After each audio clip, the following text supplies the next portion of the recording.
আজকে চলে আসলাম সুজি দিয়ে রসমালাই রেসিপি নিয়ে। এই রেসিপিটা কিন্তু খুবই সহজ।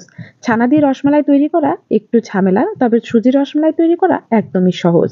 আর সুজির রসমালাইগুলো ভিতরে হয় খুবই নরম, সফট, তুলতুলে। সুজির রসমালাই তৈরি করার জন্য প্রথমে ফ্রাই প্যানে 2 চামচ পরিমাণে দিয়ে দিলাম ঘি। ঘিটা ভালো করে মেল্ট হলে এর মধ্যে দিয়ে দিতে হবে হাফ কাপ পরিমাণের সুজি। আপনারা যদি বেশি পরিমাণে তৈরি করতে চান তাহলে 1 থেকে 1.5 কাপও দিতে পারেন। তবে হাফ কাপ পরিমাণ সুজিতেই অনেকগুলো রসমালাই তৈরি করা যায়। দুটো এলাচ দিয়ে দিলাম, এলাচের সুন্দর ফ্লেভারের জন্য। আপনারা কিন্তু এলাচ গুঁড়োটাও ব্যবহার করতে পারেন। খুব ভালো করে নেড়েচেড়ে আমি একটু ভেজে নিলাম। এরপরে হাফ কাপ পরিমাণে দিয়ে দিলাম চিনি।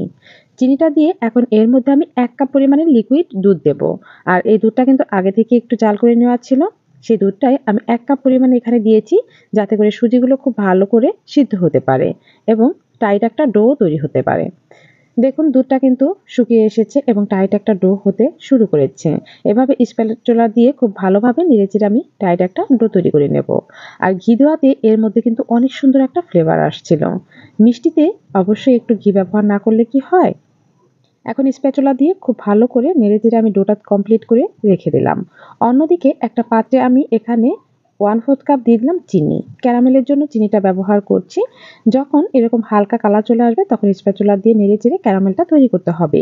তবে বেশি পরিমাণে লাল করা যাবে না, এতে করে কিন্তু ক্যারামেলের তেতো ভাব চলে আসবে আর খাবারটাও নষ্ট হয়ে যাবে। খুব সুন্দর একটা কালার চলে এসেছে। এখন এর মধ্যে দিয়ে দিব আমি দুধ। এখানে আমি 2 কাপ পরিমাণে দুধ দিয়েছি এই রসমালাইটা তৈরি করার জন্য। দুধ দিয়ে খুব ভালো করে নেড়েচেড়ে নিচ্ছি। আর ঘন করার জন্য এখানে 1/4 কাপ দিয়ে দিলাম আমি গুঁড়া দুধ। আর স্বাদমতো একটু চিনি দিয়ে দিলাম। মিষ্টির পরিমাণটা দেখে আপনারা চিনিটা এড করে নেবেন। আমি যেহেতু ক্যারামেল তৈরিতে চিনিটা ব্যবহার করেছি, সেক্ষেত্রে এখন চিনির পরিমাণটা একটু কমিয়ে টেস্ট অনুযায়ী ব্যবহার করলাম। শিরাটা তৈরি হয়ে গেল। অন্যদিকে আমি যেটা ডোটা তৈরি করেছিলাম সুজি দিয়ে, সেটা খুব ভালোই ঠান্ডা হয়ে গিয়েছে।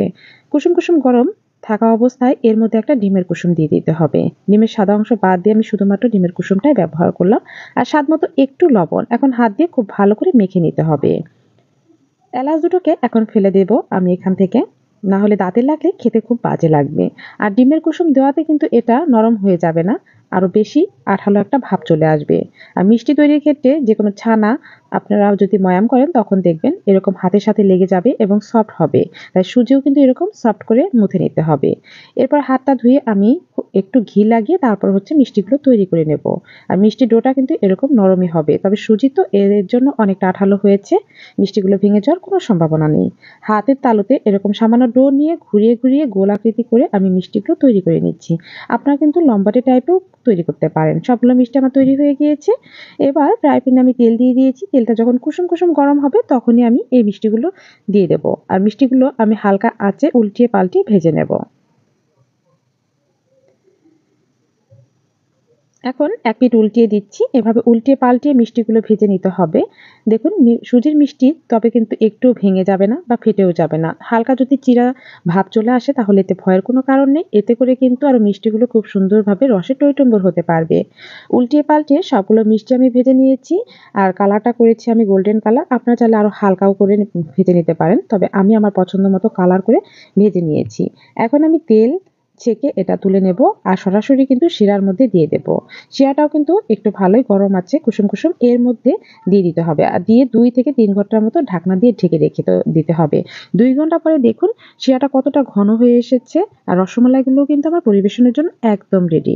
আমি এখন পরিবেশন করে নিচ্ছি। তৈরি হয়ে গেল কিন্তু আমার সুজির রসমালাই। এভাবে আপনারা সুজি দিয়ে মজাদার রসমালাই তৈরি করে মেহমানদের আপ্যায়ন করতে পারেন, আবার বাচ্চাদেরও তৈরি করতে পারেন। এটি খুবই স্বাস্থ্যকর। বাচ্চারা থেকে বড়রা সবাই কিন্তু খুবই পছন্দ করবে।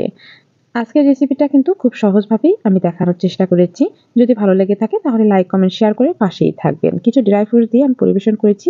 এটা দেখার সৌন্দর্যের জন্য। আর একটা মিষ্টি আমি কেটেওছি। দেখুন কতটা সফট হয়েছে আর ভিতরে নরম তুলতুলে। সবাই ভালো থাকবেন, সুস্থ থাকবেন।